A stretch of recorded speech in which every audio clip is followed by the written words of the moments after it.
अपने high school basketball team से निकाले जाने के बाद उन्होंने खुद को एक कमरे में बंद कर लिया था और ज़ोर ज़ोर से रोने लगे।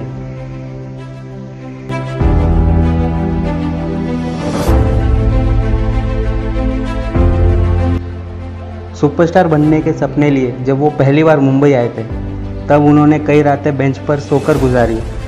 साल 2000 में वो बैंकरप्ट हो चुके थे। ना मूवीज़ थी, ना कंपनी, ना पैसा।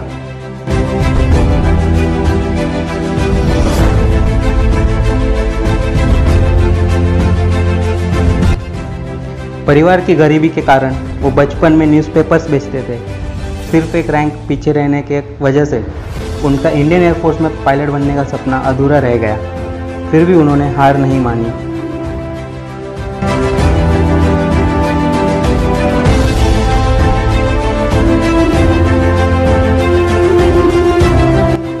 डोमेस्टिक वायलेंस की शिकार उनके अल्कोहलिक और ड्रग एडिक्ट पति ने उन्हें और उनके दोनों बच्चों को छोड़ दिया। ऐसे मुश्किल हालातों में उन्होंने घर से स्नैक्स बेचकर अपना गुजारा किया। उन्होंने ठेले पर और कैंटीन्स में भी काम किया।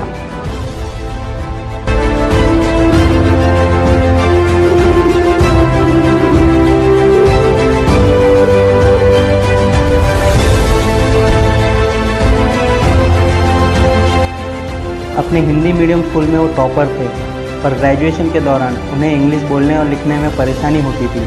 इसलिए उन्होंने अपने कॉलेज की पढ़ाई अधूरी ही छोड़ दी और अपना स्टार्टअप शुरू किया।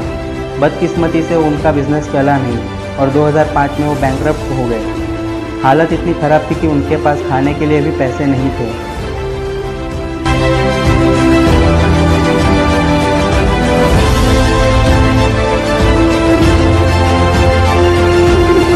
वो बहुत छोटे थे जब उनकी आंखों के सामने उनके परिवार वालों की हत्या कर दी गई थी।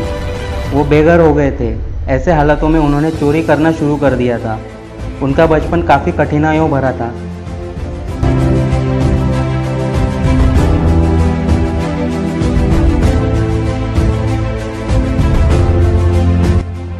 तीस साल की उम्र में अपनी ही स्टार्ट की हुई कंपनी से अचानक निकाले जाने के बाद उनकी ज़िंदगी तहस नहस हो गई थी।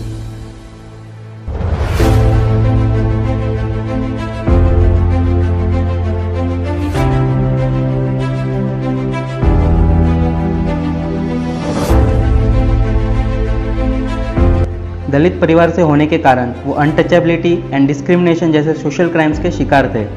उन्हें स्कूल में क्लास के बाहर बैठना पड़ता था। टीचर्स उनकी कॉपी तक नहीं छूते थे।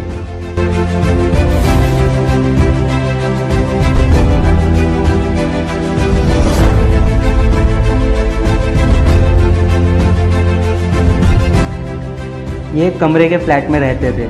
बचपन से ही क्रिकेटर बनने का सपना था, लेकिन गरीबी हमेशा आड़े आई।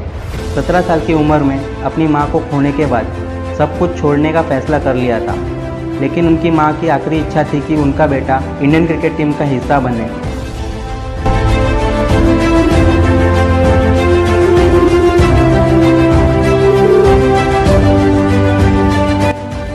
वो अपनी करियर की पीक पर थे जब एक एक्सीडेंट में उनके पैर में गोली लग गई, जिसने उन्हें ऑलमोस्ट पैरालाइज कर दिया था। इस इंसिडेंट के बाद वो 2 साल व्हीलचेयर पर थे।